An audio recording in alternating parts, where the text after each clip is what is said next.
Right. So మనము ఇంకా ఏమన్నా జాయిన్ కావాలమ్మా? 6 ఏమి ఉన్నారే 23కి. రైట్. ఆ ప్రాబ్లం చూడండి. ప్రాబ్లం నంబరు 7 ని బ్యాలెన్స్ షీట్ ఏమని చెప్పాడు. Bank form A balance sheet ఏమన్నాడు. దానికోసం మనము లయబిలిటీస్ సంబంధించినటువంటి 5 షెడ్యూల్స్ వేసామా? లయబిలిటీస్ సంబంధించినటువంటి 5 షెడ్యూల్ 1 లో క్యాపిటల్ 198 ఉంది ఇన్ ల్యాక్స్ లో. రూపీస్ ఇన్ ల్యాక్స్ ఎంత ఉంది? 198. అలాగే షెడ్యూల్డ్ 2 రిజర్వ్స్ ఎంత ఉంది? ఏమ్మా లీలాశ్రీ? 793. వెరీ గుడ్ నాయన. నెక్స్ట్ థర్డ్ డిపాజిట్సా? షెడ్యూల్డ్ 3 డిపాజిట్స్ ఎంత ఉంది? షెడ్యూల్డ్ 3 డిపాజిట్స్ 1487.12 ఉంది. నెక్స్ట్ షెడ్యూల్డ్ 4 బారోయింగ్స్ అంటే ఏమి? Borrowings in India from other banks 110 ఉంది. అలాగే next scheduled 5 other liabilities and provisions. Scheduled 5 other liabilities and provisions 0.10 ఉంది. 0.10. సో అంటే దీని కింద ఏం రాసుకున్నామయ్య అంటే మనకు బిల్స్ పేయబుల్ రాసాం. అవునా? చూడండి, వీటిలో మీకు ఏదైనా డౌట్ ఉందా? అర్థమైందా? నిన్న మన లాస్ట్ క్లాస్ లో జరిగినటువంటి దానికి ఏమైనా ఇక్కడ వీటిలో మీకు డౌట్ ఉంటే చూడండి. మళ్ళీ షేర్ క్యాపిటల్ ఒకటి ఇచ్చినాడు. క్యాపిటల్ నేరుగా తెచ్చేడు వేసుకున్నాము. ఎంత? 90,80,000 షేర్స్ ఉన్నాయి. ఈచ్ వన్ 10 రూపీస్ అన్నాడు. సో కాబట్టి మనకు ఆ మొత్తము ఇన్ ల్యాక్స్ లో ఎంత వచ్చింది అంటే 198 lakhs. 198 lakhs. సో కాబట్టి 5 lakhs ఉంది కాబట్టి మనము 198 గా చెప్పుకుందాం. రైట్.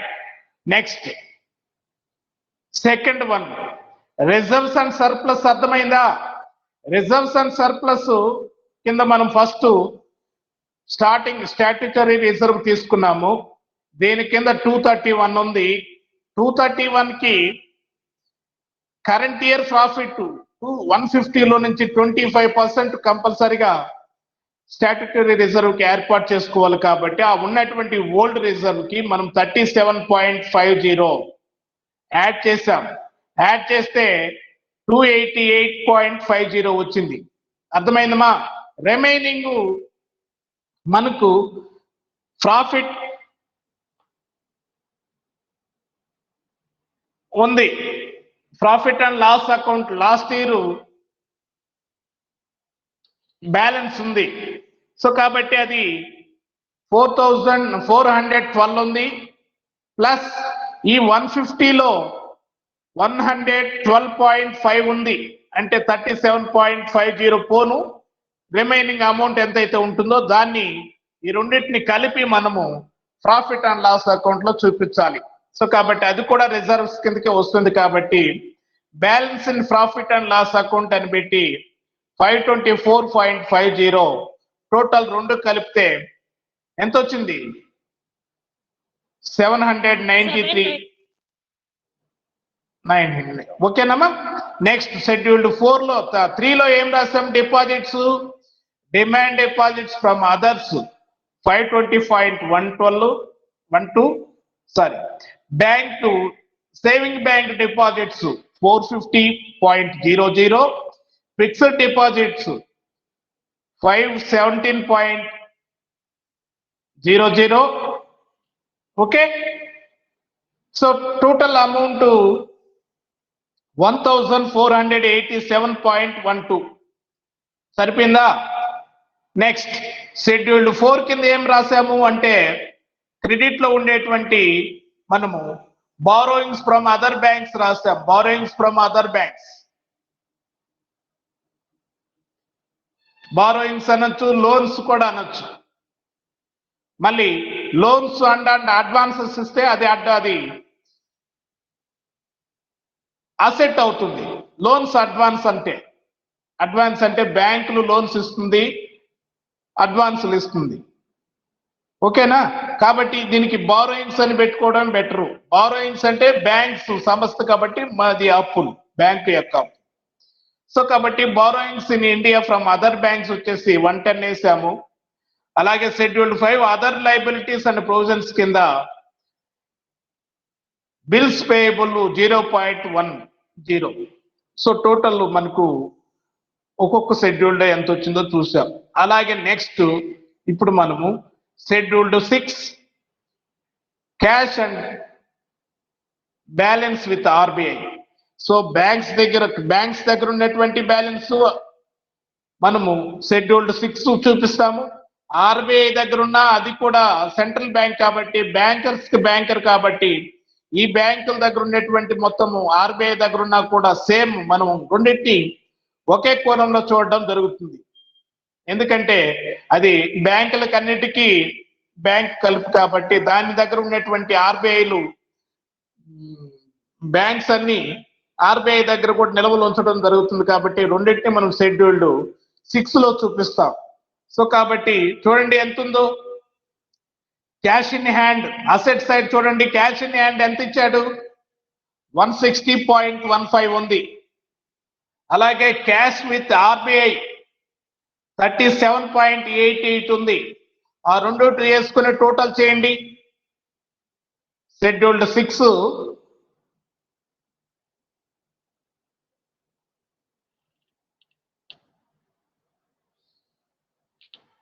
హలో, వినపడుతుంది మా వాయిస్? ఎంత ఇచ్చినాడు? క్యాష్ ఇన్ హ్యాండ్ 160.15 ఇచ్చాడా? అలాగే cash with RBI in current account అన్నాడు. దీనికి 37.88 ఉంది. దీనికి వర్కింగ్ నోట్ రాసుకోవాలి. ఎలాగంటే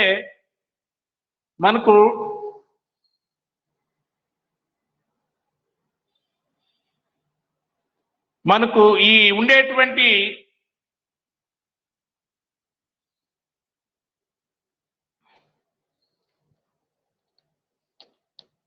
deposits, cash reserve required 3% on మనకు ఈ డిపాజిట్స్ ఉన్నాయి చూడండి. టోటల్ డిపాజిట్స్ మీద 3% మనము ఎంతైతే వస్తుందో 3 డిపాజిట్స్ కలిపి డిపాజిట్స్ షెడ్యూల్డ్ 3 లో ఉన్నదనుకుంటాను. ఎంత ఉంది అది అమౌంట్?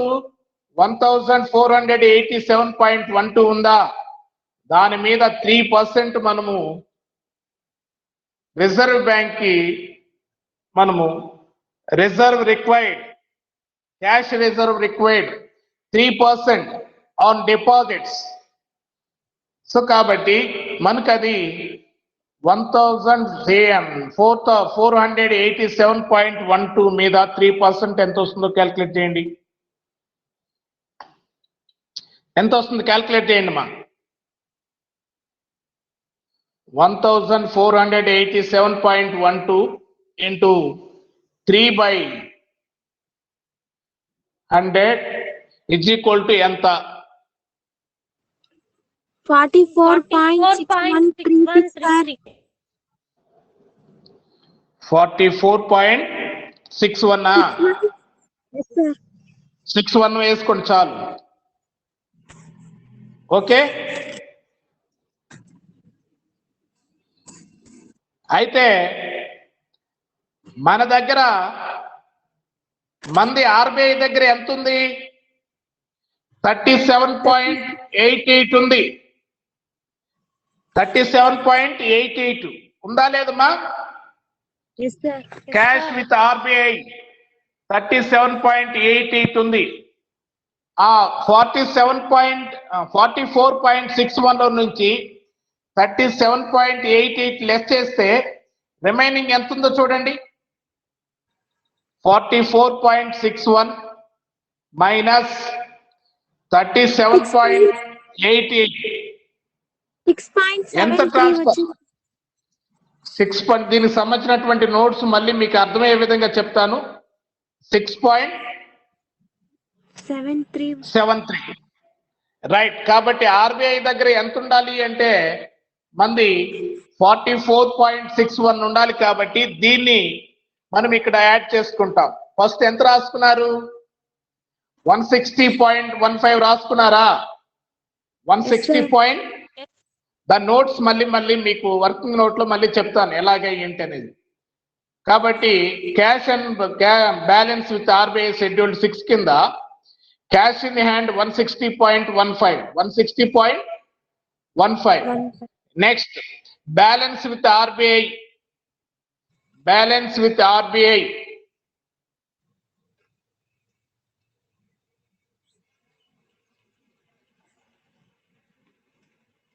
బ్రాకెట్ పక్కన ఇన్ కరెంట్ అకౌంట్ 44.61 వేసుకోండి. అంటే మనకు ఉండేటువంటి 37.88 కి మనం 6.73% 3 lakhs దానికి ఉండేటువంటి రిజర్వ్ కి ఎగస్ట్రా ఈసారి మళ్ళీ ఇస్తే ఎంత అయింది అంటే 44.61 అయింది. సో ఆ రెండు టోటల్ చేయండి. షెడ్యూల్డ్ 6 ఎంత వస్తుంది? ఇది ఎందుకు వేసుకున్నామో అర్థమైందమ్మా? టోటల్ డిపాజిట్స్ మీద క్యాష్ రిజర్వ్ రిక్వైర్డ్ వచ్చేసి 3% కాబట్టి మనకు అడిషనల్ ఇన్ఫర్మేషన్ లో చెప్పున్నాడు. క్యాష్ రిజర్వ్ రిక్వైర్డ్ 3% ఆన్, చూడండి మీకు అవసరమైతే చదువుతాను.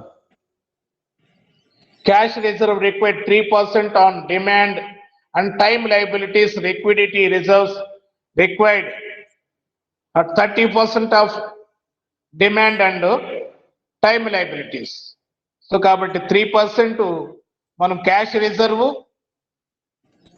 And liquidity reserve required 30% on demand deposits అన్నాడు. కాబట్టి ఇక్కడ డిమాండ్ అండ్ టైం లైబిలిటీస్ మీద 3% మనం క్యాల్కులేట్ చేశాం. ఓకేనా?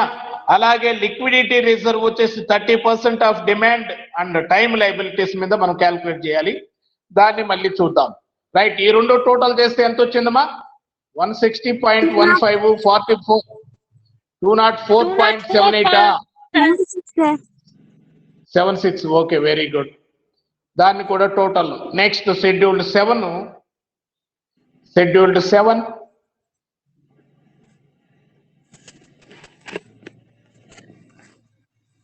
Balance with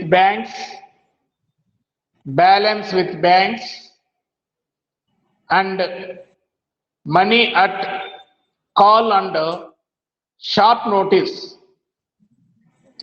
ఇతర బ్యాంకుల వద్ద నగదు నిల్వలు మరియు కోరగానే తక్కువ వ్యవధిలో వచ్చేటువంటి నగదు అంటాం దీన్ని. కోరగానే తక్కువ వ్యవధిలో వచ్చేటువంటి నగదు అని scheduled 7.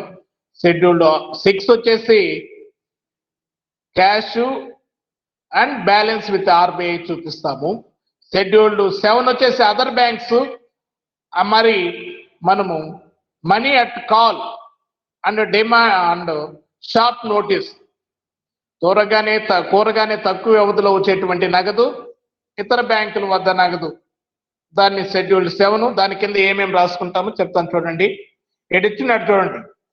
Cash with other banks 155 ఇచ్చున్నాడా?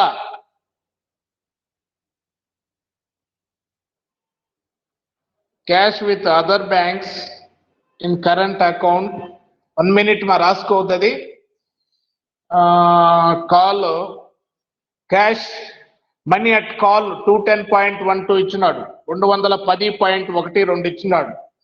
అలాగే దీనికి సంబంధించినటువంటి నోట్స్ కూడా రాసుకోవాలి మనం. బ్యాలెన్స్ విత్ బ్యాంక్స్ అని ఇన్ కరెంట్ అకౌంట్ ఇక్కడ మనకి ఎంత ఇచ్చినాడు అంటే balance cash with other banks అని 155. 87 ఇచ్చున్నాడు. దీనికి మనము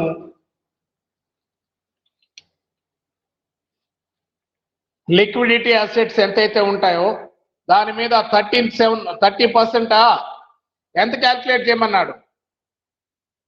30%. Okay, right. కాబట్టి దీనికి నోట్స్ కూడా నేను చెప్తాను మీకు. లిక్విడిటీ అసెట్స్ ఏమేమి ఉన్నాయంటే cash in hand, cash with RBI other banks, money at call, gold, government securities, ఇవన్నీ లిక్విడిటీ అసెట్స్ అంటాము. ఈ అసెట్స్ మీద మైనస్ పాత రిజర్వ్ ఎంత ఉంది? ఎక్సెస్ లిక్విడిటీ రిజర్వ్ మనకు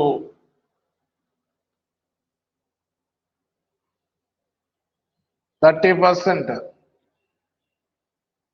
తీసేస్తే 245.40 lakhs దాన్ని కలిపాడా ఇక్కడ?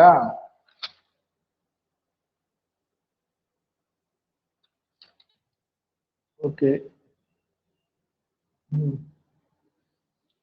excess of liquid reserve enhanced and enables the transfer as per the 2, right, 150.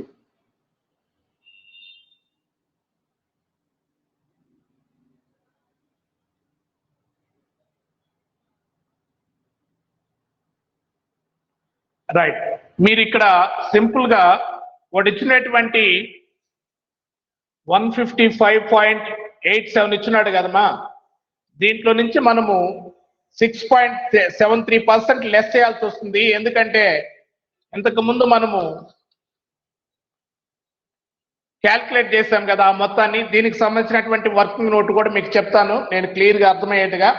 ఇది ఎలాగ వస్తుంది అంటే మనకు ఒకటి ఇచ్చినటువంటి 155.87 నుంచి మనము 6.73 lakhs లెస్ చేయాలి. అలా ఎందుకంటే అది cash reserve required for this year. The after the transfer cash with other banks మనం దాంట్లో నుంచి కూడా ఆ మొత్తాన్ని లెస్ చేయాల్సి వస్తుంది.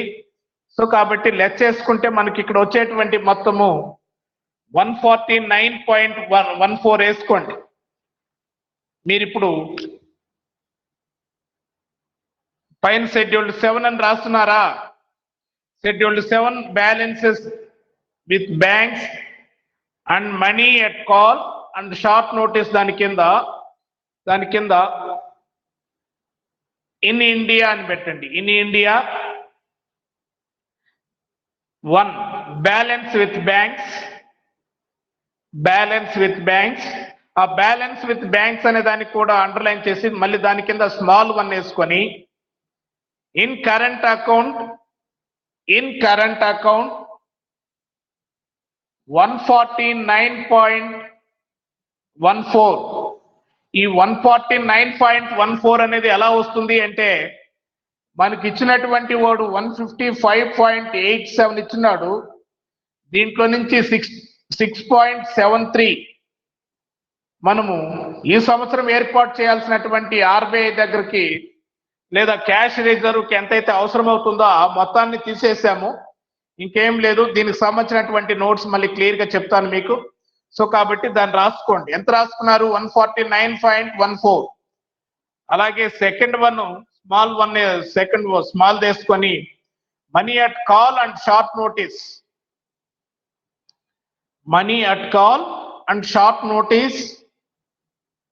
Money at call 210.12. ఆ రెండు టోటల్ చేయండి. ఉన్నారమ్మా రాధిక? Yes, sir. ఎంత వస్తుంది? ఆ రెండు టోటల్ చేయండి. 49.14 ప్లస్ 210.12 రెండింటిని యాడ్ చేయండి. 359. షెడ్యూల్డ్ 7 టోటల్ ఎంత వస్తుంది? 259.26. Right. Next scheduled 8 investments. Scheduled 8 పెట్టుబడులు. షెడ్యూల్డ్ 8 అన్ని షెడ్యూల్డ్ పైన రూపీస్ ఇన్ ల్యాక్స్ అని రాసుకోవాలి. రాసుకుంటా రాయండి.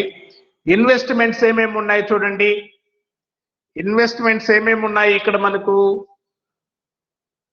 గోల్డ్ కూడా ఇన్వెస్ట్మెంట్సే, గవర్నమెంట్ సెక్యూరిటీస్,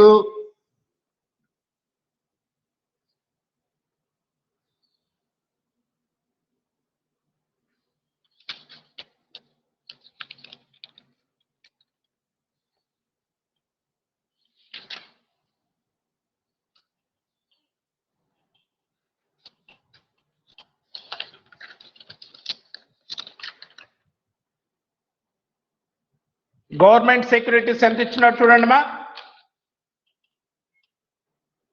110.17, గోల్డ్ 55.23. ఈ రెండు రాసుకోండి. 8 ఇన్వెస్ట్మెంట్స్, దాని కింద చెప్తాను రాసుకోండి నీట్ గా. Investments in India, investments in India 1, దాని కింద మళ్ళీ 1. Government securities 110.17, 110.17. 2 అదర్స్ అని పెట్టి అదర్స్ కి పక్కన గోల్డ్ 55.23, 55.23. సో షెడ్యూల్డ్ 8 టోటల్ చేయండి. షెడ్యూల్డ్ 8 టోటల్ చేయండి. 165.40 వస్తుంది. 40. రైట్. Next scheduled 9.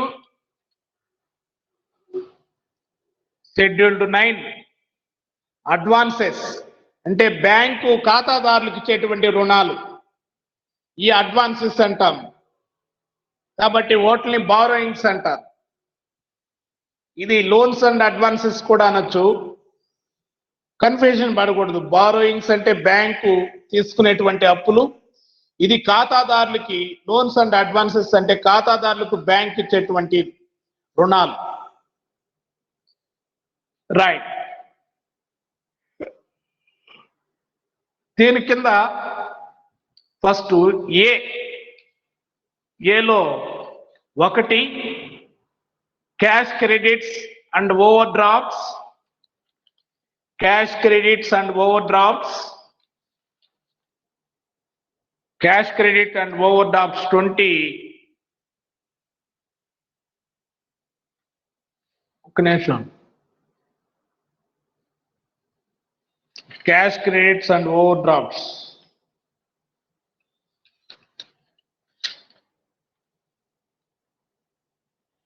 రెండు కలిపి ఇచ్చినాడు. Right. Cash credits and over drafts ఇది 810.14 వేసుకోండి మనం. 840.10. ఇది ఎలా వస్తుందంటే ఆ ఫస్ట్ స్టార్టింగ్ లో ఇచ్చినట్టు చూడండి. డెబిట్ బ్యాలెన్సెస్ 28 ప్లస్ 812.10, ఇవి రెండు యాడ్ చేసుకుంటే అది వస్తుంది. ఏదది? కరెంట్ అకౌంట్స్ బ్రాకెట్ లో ఓవర్ డ్రాఫ్ట్, క్యాష్ క్రెడిట్స్ రెండు కలిపి 840.10 వేసుకున్నారమ్మా? Yes sir. ఏమేమి current accounts overdrafts plus cash credits రెండు కలిపితే మనకు 840.10 వచ్చింది. నెక్స్ట్ దాని కింద second one term loans. Term loans అని కింద ఇచ్చినాడు చూడండి. డెబిట్లు 792.88, 792.88.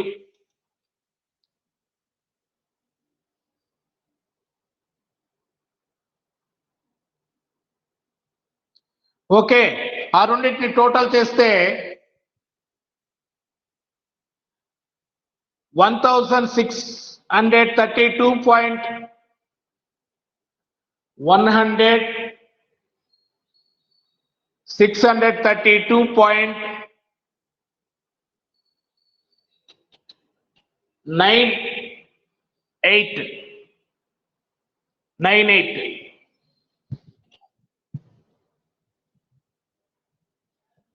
నెక్స్ట్ అడ్వాన్సెస్ కింద బి, దాని కింద రాసుకోండి. అడ్వాన్సెస్ కింద బి వచ్చేసి 1 సెక్యూర్డ్ బై టాంజిబుల్ అసెట్స్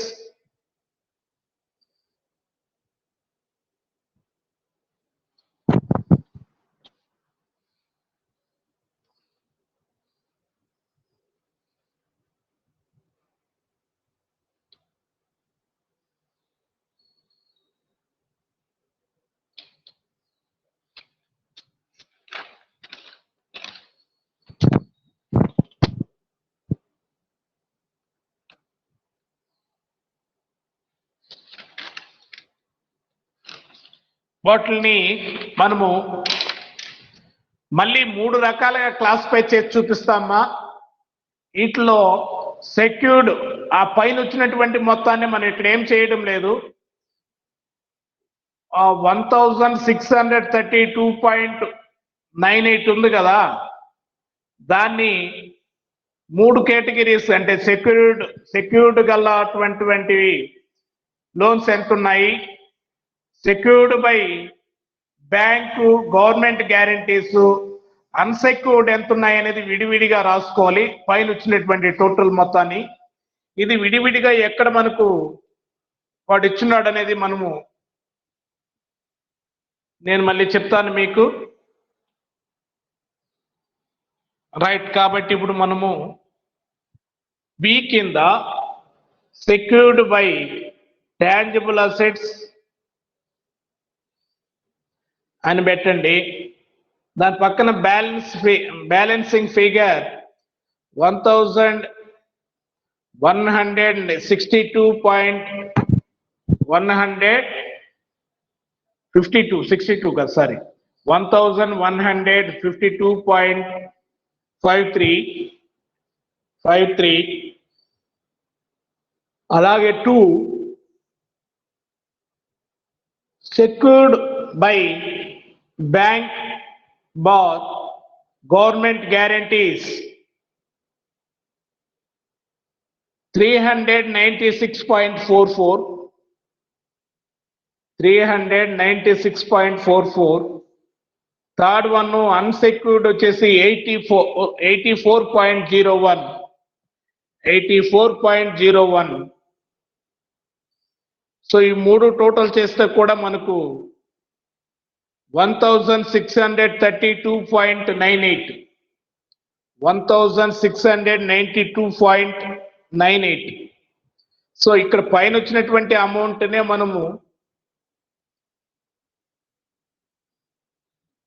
మనము సెక్యూర్డ్ గలవేంటి, వాటిలో సెక్యూర్డ్ లేనటువంటి సెక్యూర్డ్ గలవటువంటిలో బ్యాంక్స్ గవర్నమెంట్ గ్యారంటీస్ గల వెళ్ళ ఎంత, అలాగే సెక్యూర్డ్ టాంజిబుల్ అసెట్స్ ఎంత, అలాగే secured by bank or government guarantees ఎంత, అలాగే అన్సెక్యూర్డ్ ఎంత అనేది 3 ఉండేటువంటి అడ్వాన్సెస్ ని మనము 3 కేటగిరీస్ చేసి మనం రాసుకున్నాము. ఇది కేటగిరీస్ ఎలా చేశారనేది మనము బ్యాంక్స్ అసెట్స్ ని, ఈ అసెట్స్ అంటే అడ్వాన్సెస్ ని మనకు 4 టైప్స్ గా కేటగరైజ్ చేస్తుంది. ఆ 4 టైప్స్ ఏంది అనేది మళ్ళీ నేను నెక్స్ట్ క్లాస్ లో చెప్తాం. మనం వాటిని standard assets, sub standard assets, doubtful assets, loss assets అంటుంది.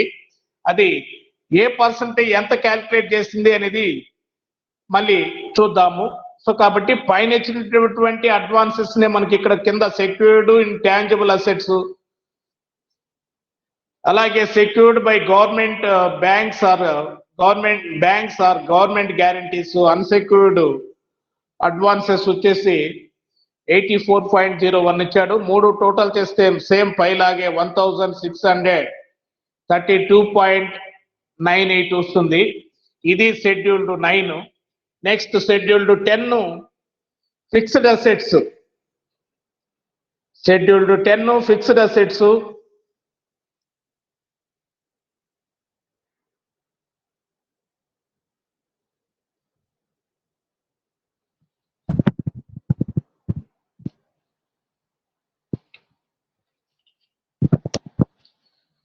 దాని కింద 1 ప్రిమిసెస్ 156.80 156.80 ఇంతేనా ప్రిమిసెస్ మనకి ఇచ్చిండేది 150 ఇక్కడ ప్రిమిసెస్ వచ్చేసి 155.70 ఇచ్చున్నాడు. దీనికి ఇక్కడ డిప్రిషియేషన్ క్యాలిక్యులేట్ చేయాలి. సో కాబట్టి ప్రిమిసెస్ ఎట్ కాస్ట్ వచ్చేసి 150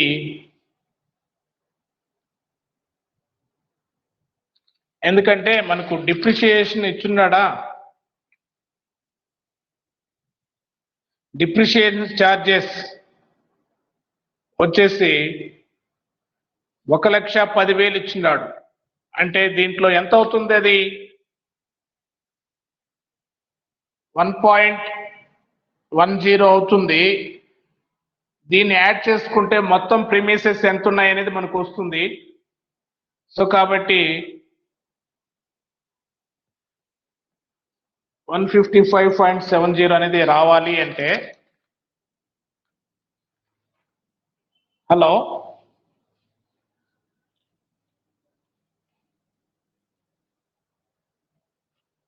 ఏం షెడ్యూల్స్ అర్థం కావడం లేదు కదమ్మా? ఈ వర్కింగ్ నోట్ రాసుకుంటే నీట్ గా అర్థమవుతుంది. హలో సార్ చెప్పండి సార్. షెడ్యూల్డ్ 10 కార్డు ఉన్నాం కదా, షెడ్యూల్డ్ 10 ఫిక్స్డ్ అసెట్స్ దాని కింద మనము ప్రిమిసెస్ అని పెట్టి ఇచ్చినటువంటి వాల్యూ కాకుండా నేను చెప్పిన వాల్యూ వేసుకోండి. ప్రిమిసెస్ అని పెట్టి ప్రిమిసెస్ ఎట్ కాస్ట్ అని పెట్టి 156.80 పెట్టుకొని దానికి లెస్ డిప్రిషియేషన్ టు డేట్ 1.10 దాన్ని లెస్ చేస్తే మనకు ఇచ్చినటువంటి అమౌంట్ వచ్చేస్తుంది 156.70 అనేది. ఇప్పుడు ఎలా వస్తుంది అంటే ఇచ్చినటువంటి డిప్రిషియేషన్ ఎంతైతే ఇచ్చినాడో అది రాకముందు మనం మొత్తాన్ని వేసుకున్నాం. అది ఎలా వచ్చింది అంటే ఇక్కడ 155.70కి 1.10 యాడ్ చేసుకుంటే పైన వచ్చినటువంటి అమౌంట్ 156.80 వస్తుంది. 156.80 ఓకేనా? 156.80 ఉంటుంది ముందు. మనం అందుకని ప్రిమిసెస్ ఎట్ కాస్ట్ 156.80 వేసాము. లెస్ డిప్రిషియేషన్ 1.10 అంటే ఇది ఎక్కడ ఇచ్చినాడు అంటే అడిషనల్ ఇన్ఫర్మేషన్ లో ఇచ్చినాడు. డిప్రిషియేషన్ ఆన్ ప్రిమిసెస్ అని 1,10,000 ఇచ్చినాడు కాబట్టి 1,10,000 మనం ఇలాగే రాసుకుంటాం 1.10 రైట్. పోతే రిమైనింగ్ ఎంత ఉంది అంటే ఇచ్చినటువంటి నెట్ అమౌంట్ మనం ఇప్పుడు వేసుకున్నాం 157.50. ఇది అర్థమైందా ఎలా వచ్చింది అనేది? ఆ డిప్రిషియేషన్ అమౌంట్ దీన్ని కలిపేసి పైన వేసుకున్నాడు, డిప్రిషియేషన్ తీసేసి నెట్ ఎంత అమౌంట్ ఊరికి అడ్జస్ట్ చేసినట్టు మనకు చూపించాడు. హలో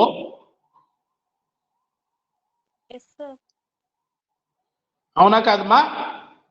నెక్స్ట్ సెకండ్ వచ్చేసి అదర్ ఫిక్స్డ్ అసెట్స్ కింద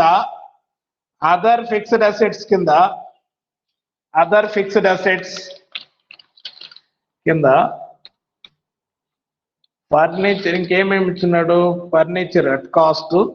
ఆ ఫర్నిచర్ ఎట్ కాస్ట్ రావాలంటే ఆ డిప్రిషియేషన్ ముందు ఎంత ఉంటుందో వేసుకోవాలి. ఫర్నిచర్ ఎంత ఇచ్చినాడు మనకి ఇక్కడ?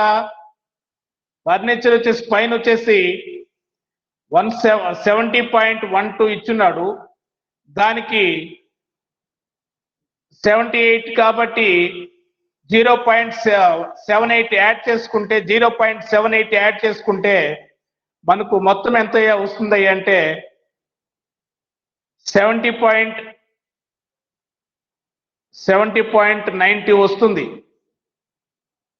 70.90 అంతే.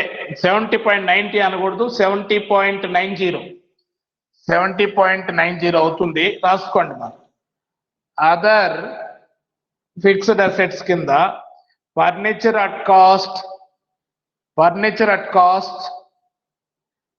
70.90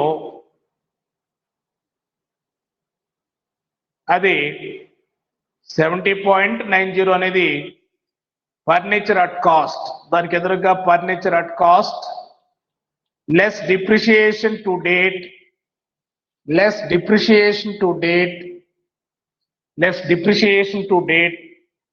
0.78 లెస్ చేస్తే 70.12 వచ్చినటువంటి నెట్ అమౌంట్ వచ్చేసింది. 70.12 వచ్చిందమ్మా? Yes, sir. రైట్. ఇప్పుడు పైన net amount premises fixed assets రెండు టోటల్ చేయండి మా. అది 1 ప్లస్ ఇది 2 అని పెట్టుకోండి. Premises 1, other asset fixed assets 2, total 1 + 2 ఎంత టోటల్ చేయండి.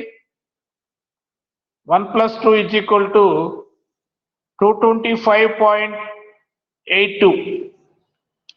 225.82. Next scheduled 11 other assets.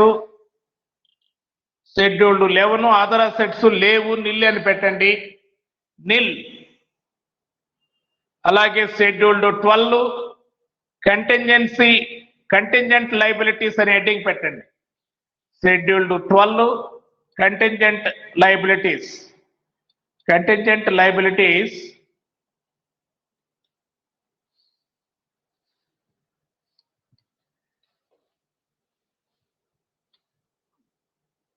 దీని కింద first point claims against bank not acknowledged as debts. Claims against bank not acknowledged as debts.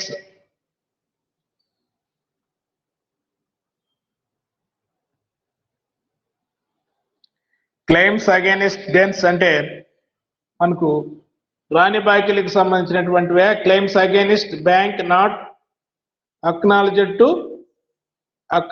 As debts. మనము 0.55.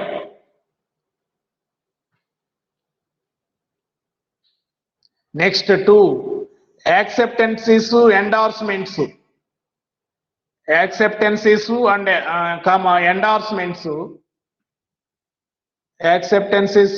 ఎండార్స్మెంట్స్ 14,12,000 అని ఇచ్చినాడు. ఇక్కడ మనకు 14.12 వేసుకోండి. 14.12 ఈ రెండు టోటల్ చేస్తే మనకు 14.67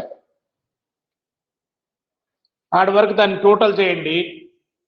నెక్స్ట్ దాని కిందే ఆ షెడ్యూల్డ్ 12 కంటింజెన్సీ లైబిలిటీస్ కింద రాసుకోండి.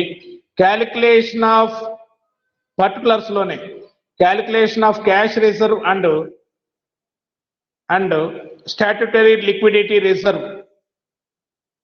Calculation of cash reserve and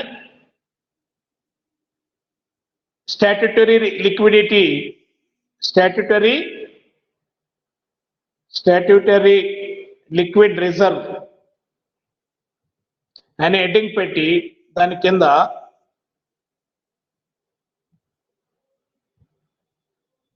total demand and time depot liabilities, total demand and time liabilities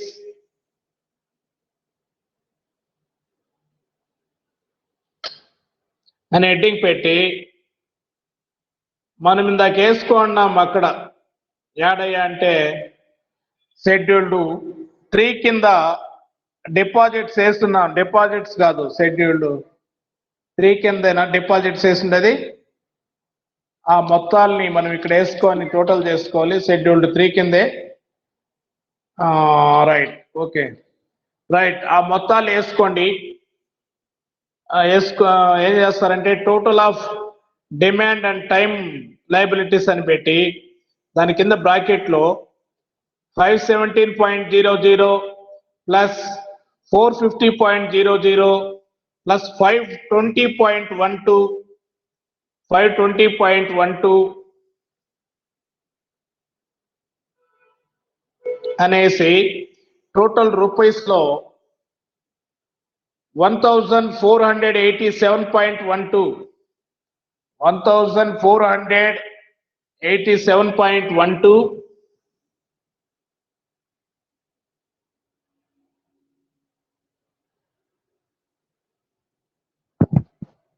next cash reserve. దాని కింద క్యాష్ రిజర్వ్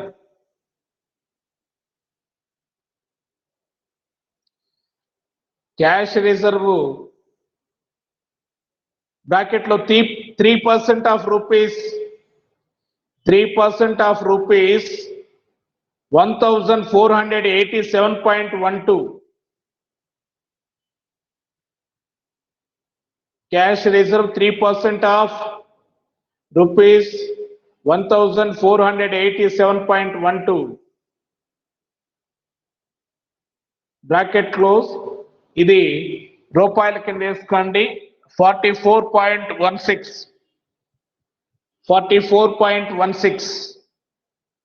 సో మనకు డిపాజిట్స్, అలాగే డిపాజిట్స్ మీద క్యాష్ రిజర్వ్ 44.16, అలాగే దాని మీద 30% డిమాండ్, ఆ డిపాజిట్స్ మీద 30% స్టాట్యుటరీ లిక్విడిటీ రాసుకోండి. Next third one statutory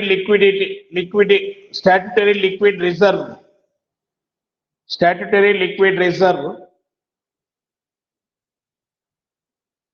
bracket లో 30% of demand, 30% of demand and time liquid liabilities, 30% of demand and time liabilities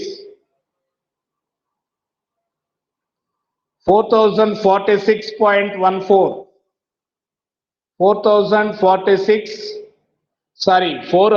ఎంత రాసుకున్నారు? 4046.12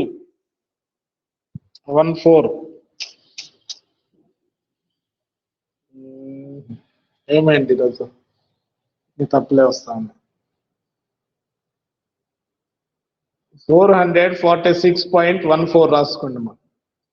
సో ఇది మళ్ళీ నోట్, మళ్ళీ ఈ షెడ్యూల్డ్ 12 కంటింజెన్సీ లయబిలిటీస్ మళ్ళీ ఒకసారి అన్ని షెడ్యూల్స్ మళ్ళీ రిపీట్ చేస్తాను. నో డౌట్ మీకు claims against bank not acknowledged as debts అన్నాడు. అవి అప్పుగా పరిగణించబడినటువంటివి 0.55 వేసాము. Acceptances and endorsements 14.12. ఇదంతా మనకు అడిషనల్ ఇన్ఫర్మేషన్ లో ఇచ్చినాడు. ఆ రెండు టోటల్ చేసాము, 14.67 వచ్చింది. అలాగే calculation of cash reserve and statutory liquidity reserve అన్నాడు. దీన్ని ఎలా క్యాల్కులేట్ చేసుకోవాలనేది మనం ఆల్రెడీ చేసాము. కాబట్టి దీన్ని total demand and time liabilities 3 కూడితే మనకు 517 450 అలాగే 520.12 ఇవి 3 టోటల్ చేస్తే మనకు 1487.12 వచ్చింది. దీని మీద మనము 3% క్యాష్ రిజర్వ్ ఏర్పాటు చేస్తే 44.61 వచ్చింది. Statutory liquidity ratio 30% of demand and time liabilities మీద క్యాల్కులేట్ చేస్తే వాటి మీద 30% అంటే 446.14 వచ్చింది. ఇది షెడ్యూల్డ్.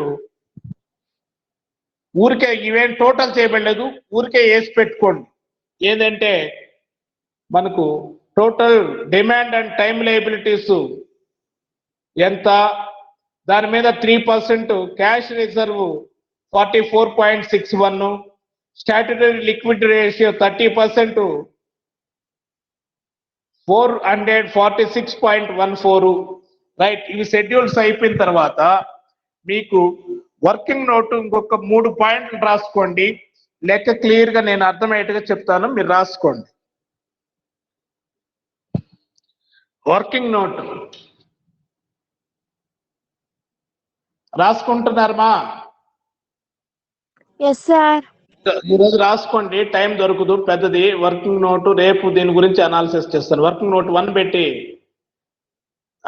1 అని పెట్టి balance in profit and loss account 1 balance in profit and loss account,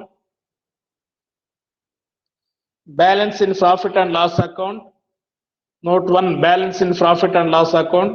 దాని కింద net profit before appropriations, net profit before appropriations 150.00 five rupees in lakhs అని పెట్టుకోండి. సో కాబట్టి net profit before appropriations, net profit before appropriations 150 add balance of profit and loss account 412 ఈ రెండు add చేసుకుంటే మనకు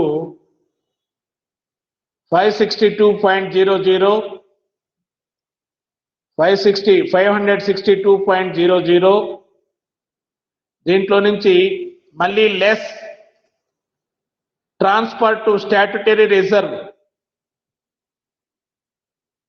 transfer to statutory reserve bracket లో దాని కిందనే 25% of rupees 150, 25% of rupees 150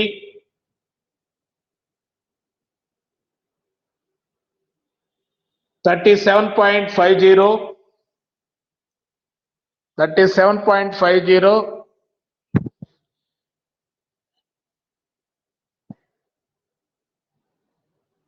next 2 total అప్పుడు 37.50 టోటల్ పైన ఉండేటువంటి 562 లో నుంచి లెస్ చేస్తే మనకు ఆ మొత్తం వేసి పెట్టుకోండి 524.50 524.50. ఇది ఎలా ఎక్కడ వేసుకున్నాం అనేది మీకు షెడ్యూల్డ్ 3లో వేసుకున్నాం చూడండి. షెడ్యూల్డ్ 3లో 524.50 వేసుకున్నాం. ఎలా వచ్చింది అంటే 412 ప్లస్ 112.5 ఈ రెండు యాడ్ చేసుకున్నాం. దానికి మనము ఇక్కడ వర్కింగ్ నోట్ ఆ రెండు ఎట్టొచ్చాయి అనేది 150 ఉంది. ఈ 150 ప్లస్ 412 రెండు కలిపితే 562 అయింది. 562 150లో 25% 37.50 అయితే దాన్ని లెస్ చేస్తే రిమైనింగ్ టోటల్ ఎంత ఉంది? 524.50 ఉంది. ఇది మనము అక్కడ ఎలా వచ్చిందనే దానికి ఇక్కడ వర్కింగ్ నోట్ రాసుకున్నాము. అలాగే transfer from cash with other banks to cash with RBI అని హెడ్డింగ్ పెట్టుకోండి. Transfer from cash with other banks to cash with RBI transfer from cash with other banks, in cash with RBI, in cash with RBI. దాని కింద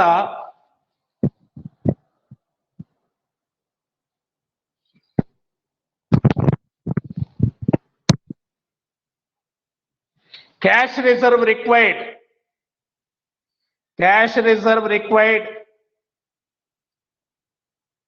at bracket లో at 3%, at 3% on rupees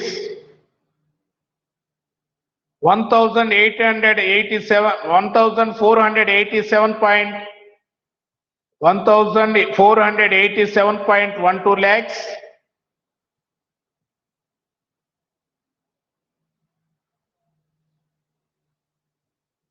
is equal to 44.61, 44.61.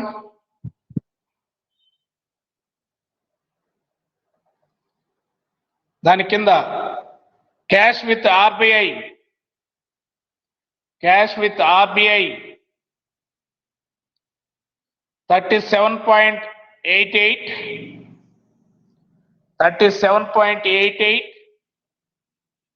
ఆ fine 44.61 లో నుంచి ఈ cash with RBI 37.88 less చేస్తే కింద 6.73. ఇది transfer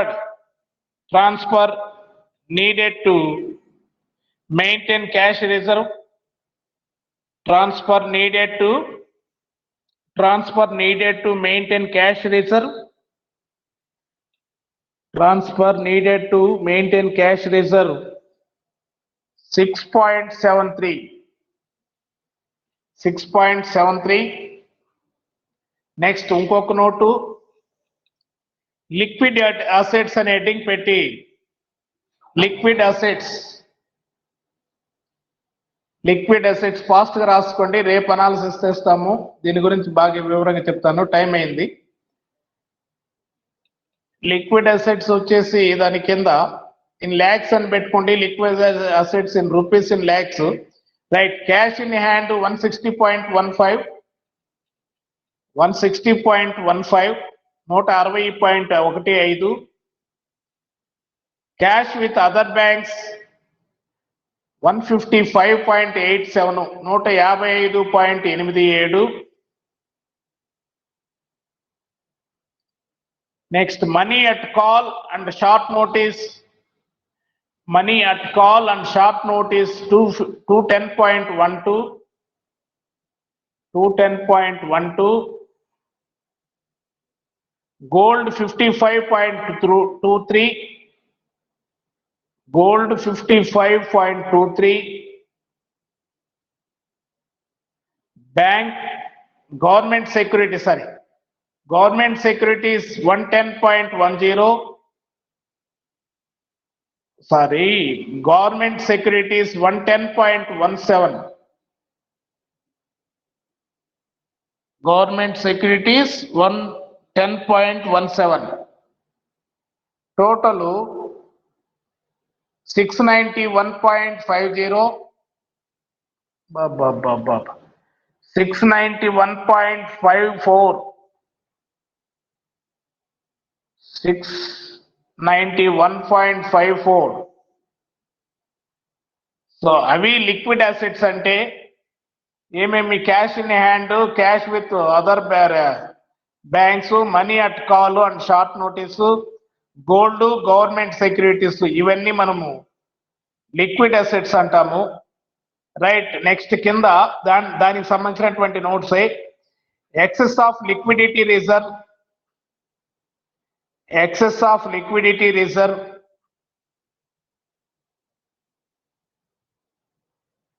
bracket లో 691.54, 691.54 minus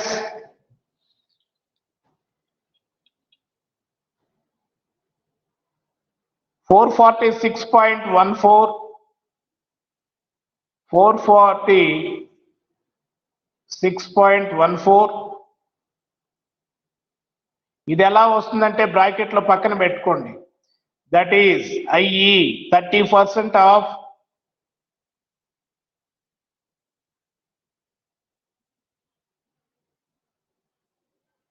1487.12. 30% of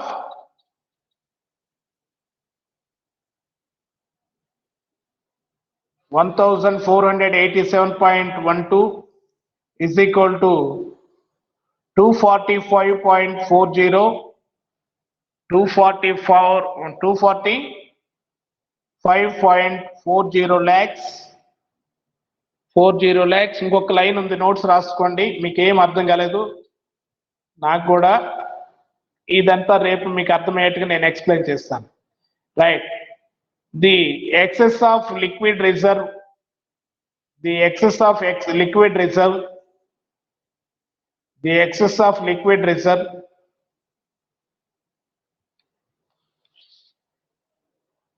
enables the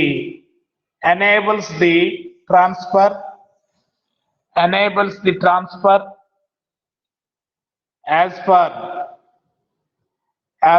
the above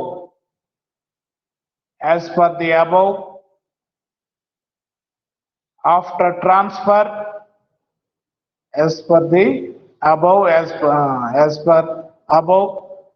after transfer cash with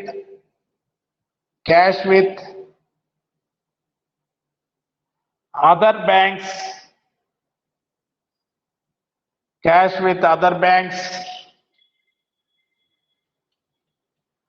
is equal to rupees in lakhs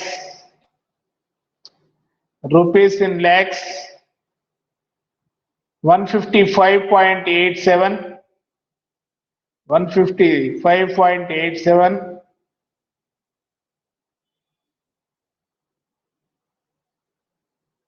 minus